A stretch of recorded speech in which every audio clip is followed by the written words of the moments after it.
So finally hello guys welcome back to my mini blog. तो आमी निये चले एसेছি राखी पूर्णिमा ও জন্মাষ্টমীর ব্লগ নিয়ে। হ্যাঁ, রাখি পূর্ণিমা বলা চলে না, এটা হচ্ছে জন্মাষ্টমীর আগের দিনকে আমি বাড়ি গিয়েছিলাম তারই ব্লগ। আমি বাড়ি গিয়ে গোপুদেরকে রাখি পরিয়েছিলাম আর তারপর দাদা সূর্যকেও পরিয়েছিলাম। তারপরে এখানে মা কাকিমা দুজনে মিলে তালের বড়া বানালো। মা খানিকটা বানানোর পর মা একটু শরীরটা খারাপ লাগছিল, তারপর কাকিমা বানাচ্ছিল।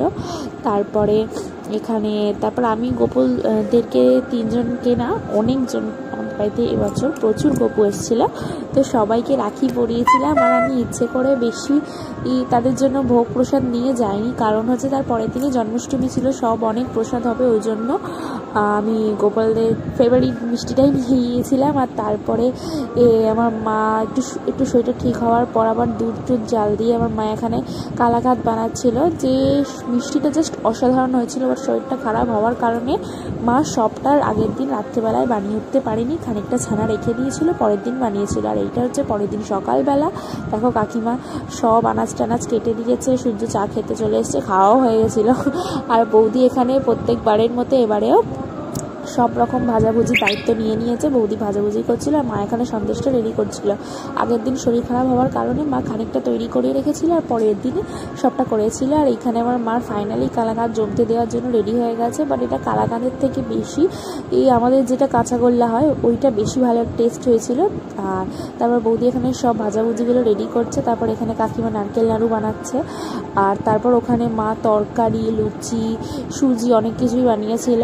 অ্যান্ড দেন তারপর সব কিছু জোগাড় করে নিয়ে আমরা নিচ থেকে উপরে চলে এসেছি, রেডি হয়েছি। এবার মারা গোপালদেরকে চান করাবে, স্নান করিয়ে তাদেরকে নতুন জামা কাপড় পরিয়ে তাদের পুজোর জোগাড় করা হবে। তো আমরা সব তাড়াতাড়ি করে নিয়েছি। আর বিশেষ করে আমরা সবাই মিলে যেহেতু সব কিছু করি, তার জন্য সব কিছুর ভিডিও আমাদের সবসময় করে ওঠা হয় না, কিন্তু আমি চেষ্টা করি তোমাদের সাথে সব কিছু শেয়ার করার এবং ব্লগে সব কিছু নিয়ে আসার। এখানে প্রথমে পঞ্চদ্রব্য দিয়ে চান করানোর পর তারপর গঙ্গার জল দিয়ে আবার গোপালকে মুছিয়ে দিয়েছে।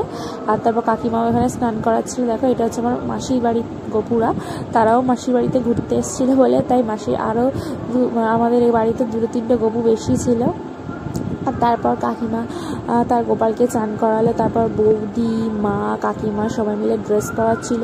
বিশেষ করে আমাদের এখানে গোপালের জন্মাষ্টমীর ড্রেস প্রচুর পাওয়া যায়, কিন্তু তার কস্টলি, ভেরি কস্টলি। তো যার জন্য যে কিনতেও লাগে, কিন্তু গোপালকে তো সুন্দর জামা না পরিয়ে রাখা যাবেই না, এরকম একটা ব্যাপার। তো আমার মা কয়েকটা জামা হাতে বানিয়েছিল, কাকিমাও বানিয়েছিল, সেটা তার পরের দিন নন্দোৎসবের দিন পরিয়েছিল, যেদিনকে আমি বাড়ি ছিলাম না, চলে এসেছিলাম। আর এই জামাগুলো কিনেছিল, জামাগুলো সত্যি অসাধারণ লাগছিল, কারণ গোপালের জন্মদিনের দিন গোপালকে নতুন জামা পরানোটা ম্যান্ডেটরি বলা চলে, কারণ আমরাও আমাদের জন্মদিনের দিন পরি। তো দেখো এখানে ফাইনালি গোপুরা রেডি হয়ে গেছে। আর কি মিষ্টি দেখতে লাগছে। ওখানে আমাদের রাধাকৃষ্ণ আছে, মা মঙ্গলচণ্ডী আছে, মহাদেব আছে, আর কার্তিক ঠাকুরও ছিল। দেখো আমাদের এখানে অনেক ঠাকুর আছে। এটা আমার মার ড্রিম মন্দির বলা চলে, আমার মার খুব শখের ঠাকুর ঘর এটা। আর দেখো গোপুলদেরকে কি সুন্দর লাগছে। আর কাকিমাদের বিল্লপত্রং তুলসীপত্রং সহিতং নম মঙ্গলশ্চং পরমঙ্গতি বিঘ্নরিধি পরমেশ্বরং গোপালায় শ্রী বিষ্ণু মনুষ্কামনা। দেখো ঠাকুর মশাই তারপর এলো, এসে ঠাকুরের পুজো করলো, সম্পন্ন হলো সব।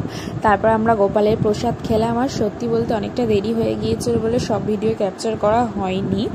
আর তারপর ঠাকুর মশাই আস্তে আস্তে প্রায় পুজো শেষ হতে প্রায় দুপুর হয়ে গিয়েছিল, দুপুর পেরিয়ে বিকেল হয়ে গিয়েছিল। দেখো গোপালদের কি সুন্দর লাগছে। তারপর আমাদের বাড়িতে কিছু হোম করা হয় না, তো গোপালের আরতি করে গোপালের পুজো করে জন্মাষ্টমী পুজো সম্পন্ন করা হলো। আর দেখো আমি সবার শেষে গোপালদের যা মা তৈরি করেছে, মা কাকিমা দুজনে মিলে আয়োজন করেছে, আর বৌদিও ছিল আর আমরাও ছিলাম, সবাই মিলে করেছি, কিন্তু মা কাকিমা বৌদির হাত অনেক এখানে। তো এখানে দেখো কি সুন্দর আয়োজন করেছে, সেইটা নিয়েই আমি মা দাদা দিয়েছিল গোপালকে, সেইটা নিয়ে একটা ভিডিও করেছিলাম। এটা প্রত্যেক বছরই করি। তো দেখা হচ্ছে তোমাদের সাথে পরের ভিডিওতে। বাই, ভালো থেকো সবাই, গুড নাইট।